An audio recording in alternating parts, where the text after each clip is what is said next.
Bonjour les gens, on se retrouve aujourd'hui pour une nouvelle vidéo après un certain temps d'absence. Ça a été compliqué pour moi, j'ai pas suivi le rythme. Donc voilà, je vous retrouve aujourd'hui pour une petite vidéo parce que je pense que l'heure est grave. Il se passe des choses aujourd'hui dans notre pays qui font que c'est pas forcément rassurant pour la suite. Et moi, je vais aborder ça sous le prisme de l'immobilier. On reste dans l'immobilier. Aujourd'hui, il se passe plein de choses, c'est un peu la folie. Allez, c'est parti. Vous avez dû vous rendre compte qu'il s'est passé pas mal de choses ces derniers temps. On va dire que le Covid a été un élément majeur des différents changements qui ont pu avoir lieu cette année ou cette année et demie passée. Il y a eu des changements au niveau du marché immobilier. Il y a eu des changements après, un petit peu plus récemment, liés aux conflits qui peuvent y avoir dans certaines régions du monde, qui ont fait évoluer certains prix sur certaines matières premières, sur certaines marchandises. Je vais y venir après, mais vous vous êtes rendu compte qu'il se passait beaucoup de choses. D'accord. Il y a beaucoup de gens aujourd'hui qui se posent des questions. Est-ce qu'on achète? Est-ce qu'on n'achète pas? Est-ce que c'est risqué? Est-ce que ça va redescendre? Est-ce que les prix vont monter? Est-ce que les prix vont chuter? Les taux d'intérêt augmentent? Qu'est-ce qu'on fait? Voilà. Moi, l'idée aujourd'hui, c'est que je réponde un petit peu à ces questions-là. Donne 2-3 éléments de réponse pour que ça puisse vous aider sur vos prises de décision. D'abord, la hausse des prix. Vous voyez, parce que, mine de rien, ça a pas mal augmenté ces derniers mois. Certaines villes ont pris 12, 13, 15, 20% d'augmentation en un an et demi, ce qui est considérable. Certaines villes n'ont pas pris grand-chose, mais en règle générale, on est quand même sur un marché haussier. Alors, qui s'est stabilisé depuis quelques mois. Donc, on n'est plus sur un marché haussier aujourd'hui, on est sur un marché stable, où les prix n'augmentent plus vraiment. On n'est pas sur une baisse de prix qu'on aurait pu attendre suite au Covid ou même par rapport à l'Ukraine. On n'est pas encore sur cette problématique-là. On est sur un marché qui est stable parce que l'augmentation a eu lieu et aujourd'hui, il n'y a pas de nouvelle augmentation en vue. On attend que les prix ou restent à l'équilibre ou alors, en fonction de ce qui peut se passer après, commencent à baisser. Pour le moment, ce n'est pas le cas. Donc, qu'est-ce qui s'est passé? Eh ben, c'est assez simple. Après le Covid, après le déconfinement de juin 2020, a eu lieu une euphorie totale sur l'achat. Tout le monde a voulu acheter. On a eu une quantité phénoménale d'acquéreurs, de nouveaux acquéreurs qui sont arrivés sur le marché. Alors, aussi bien pour investir que pour acheter leur maison ou leur appartement, peu importe, mais voilà, pour acheter leur résidence principale. Donc on a eu une arrivée massive d'acheteurs. Vraiment, ça a été une euphorie totale. Malheureusement, l'euphorie, c'est sympa, mais ça dure qu'un temps. Et les gens, quand il a fallu avancer, signer des compromis de vente et aller plus loin, beaucoup se sont rétractés parce qu'ils se sont peut-être un petit peu emballés. Maintenant, ce marché euphorique, ce marché un petit peu déraisonné, il est resté comme ça pendant 1 an et demi, presque 2 ans. D'accord? Donc là, on va dire, on est en juillet-août, en août 2022. Ça a commencé à se calmer en juin 2022, juin de cette année. Donc ça veut dire pendant 2 ans, donc de juin 2020 à juin 2022, il y a eu une euphorie sur le marché immobilier. D'accord? Vraiment un nombre d'acheteurs considérable pour un nombre de biens disponibles ridiculement faible. C'est là la problématique. La problématique, c'est qu'on a 10 fois plus d'acheteurs que de vendeurs. Le vendeur, c'est assez simple. Il se pose la question, est-ce que c'est judicieux de vendre maintenant? Les prix ont augmenté. Est-ce que j'attends encore un petit peu que ça augmente encore? Est-ce que je vends maintenant? Voilà, la question peut se poser. Donc, ils ne savent pas trop quoi faire. Et en plus de ça, souvent un vendeur, c'est un acheteur. Oui, parce que le vendeur, il vend, mais il a besoin de racheter derrière, forcément. Donc, du coup, qu'est-ce qui va se passer? Enfin, forcément, souvent, il rachète. C'est rare qu'il reparte en location. Donc, vu que le vendeur ne trouve rien d'autre à acheter derrière, vu qu'il n'y a pas grand-chose sur le marché, du coup, il ne vend pas. Et le chat se mord la queue. C'est ça le plus gros problème auquel on est confronté aujourd'hui quand on pose la question du choix, de ce qu'il y a sur le marché, du nombre de biens disponibles. La plus grosse problématique, c'est ça. C'est un marché qui tourne en rond parce que les vendeurs ne trouvent rien à acheter, donc du coup ne vendent pas, et donc du coup les acheteurs ne trouvent rien.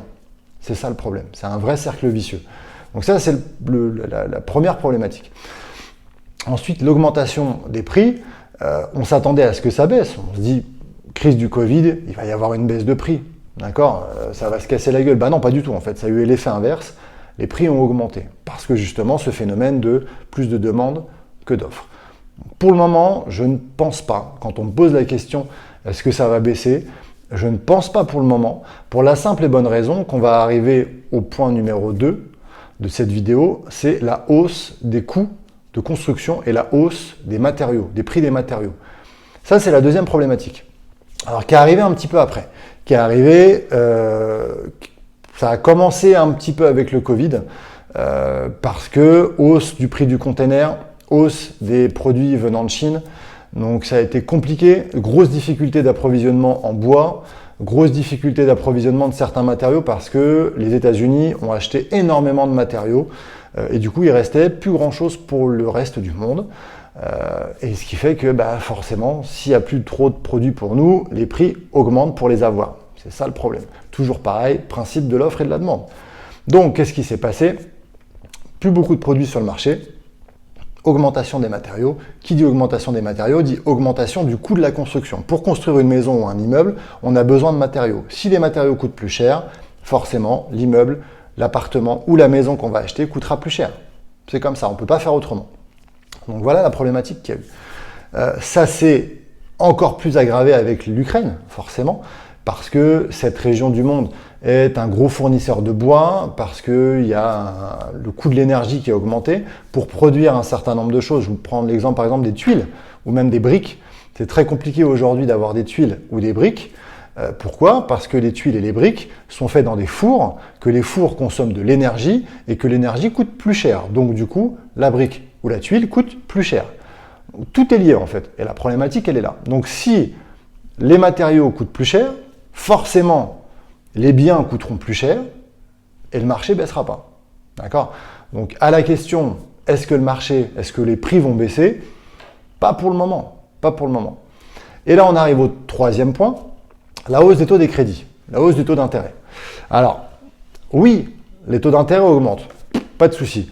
C'est indéniable, c'est visible, tout le monde le voit, il n'y a pas de souci. N'importe qui va monter un dossier bancaire aujourd'hui verra que les taux sont plus élevés que ce qu'on a pu rencontrer il y a 5, 6 mois, 8 mois, 1 an. Ça, c'est clair. Sauf que, est-ce qu'on a atteint les niveaux qu'on avait il y a 5 ou 6 ans? Non. Il y a 5 ou 6 ans, on empruntait à 4,50, 4,60. Bon, c'était comme ça, c'était la norme en soi. Il n'y avait pas de problème particulier. La génération de nos parents avait pu emprunter à 12%, 14%. C'est tout, c'était comme ça. Donc là, on était descendu très bas, 1%, 1,5%, ce qui était ridiculement bas, il faut le dire, clairement. Les gens se sont habitués à ça. Forcément, c'est sympa quand on a un taux d'intérêt qui est bas. On est content. Sauf que voilà, ça reste pas comme ça. Donc là, aujourd'hui, on monte à 2, 2,20, 2,50 et ça va augmenter encore septembre et janvier, ça c'est clair, je vous le dis tout de suite. Les taux d'intérêt vont continuer à augmenter, mais on est encore loin de ce qu'on a pu connaître il y a quelques années. 5 ans, c'est pas loin, hein. 5 ans, c'est pas grand-chose. Donc voilà, donc on se rassure par rapport à ça. Et la question qu'on me pose par rapport aux taux d'intérêt, c'est oui, mais si les taux d'intérêt augmentent, ça va faire baisser les prix? Pas forcément en fait. Je vous ai expliqué que le coût des constructions, le coût de la construction et le prix des matériaux avaient augmenté. C'est ça le facteur premier, le premier élément qui va déterminer la suite. Ça, c'est clair. Donc, tant que les coûts des matériaux et que le coût de la construction ne baissera pas, je ne pense pas que les prix descendent. Qu'est-ce qui va se passer? C'est assez simple. On aura moins de pouvoir d'achat, tout simplement. C'est-à-dire que là où vous achetiez une maison à 350 000 euros pour, j'en sais rien moi, 100 mètres carrés, vous allez acheter une maison à 300 000 euros qui fera un petit peu moins de surface. Vous aurez un petit peu moins de pouvoir d'achat. Vous pourrez quand même acheter, mais plutôt que d'acheter 350 000, vous pourrez acheter que 320 000 ou 300 000. C'est tout. Votre pouvoir d'achat va descendre et on va retrouver ce qu'on avait avant, il y a 5 ou 6 ans. C'est tout. Vous avez eu un gain en pouvoir d'achat ces dernières années. Vous allez perdre ce gain en pouvoir d'achat sur les années qui viennent. Voilà, c'est comme ça. On ne peut pas y faire grand-chose. C'est pas pour autant qu'il ne faut pas acheter. C'est pas pour autant qu'il ne faut pas vendre. C'est comme ça. Le marché fluctue, on s'adapte vis-à-vis du marché dans lequel on évolue. Voilà, c'est tout. Donc voilà, j'espère vous avoir apporté quelques petites réponses sur le marché actuel. C'est comme ça, l'immobilier, ça fluctue, ça monte, ça descend. C'est pas un long fleuve tranquille, faut pas paniquer, faut pas s'inquiéter. Il va pas y avoir une explosion du marché, je ne pense pas. Ne spéculez pas non plus sur une baisse importante des prix sur les mois à venir. S'il y a crise et s'il y a baisse de prix, je pense que ça mettra du temps à arriver. En règle générale, les résultats d'une crise arrivent après. Voilà pour moi aujourd'hui, j'espère vous avoir renseigné un petit peu. N'hésitez pas à me contacter en privé pour vos projets immobiliers. Si vous voulez vous lancer dans l'immobilier aussi, parce que voilà, je développe mon équipe, donc n'hésitez pas à me contacter en privé si vous voulez devenir conseiller ou conseillère immobilier. N'hésitez pas, et puis on se retrouve bientôt, ou pas, pour une nouvelle vidéo, on verra, en fonction du feeling, en fonction de ce que j'ai envie de vous donner comme info, on se retrouvera pour une future vidéo. Prenez soin de vous, à bientôt.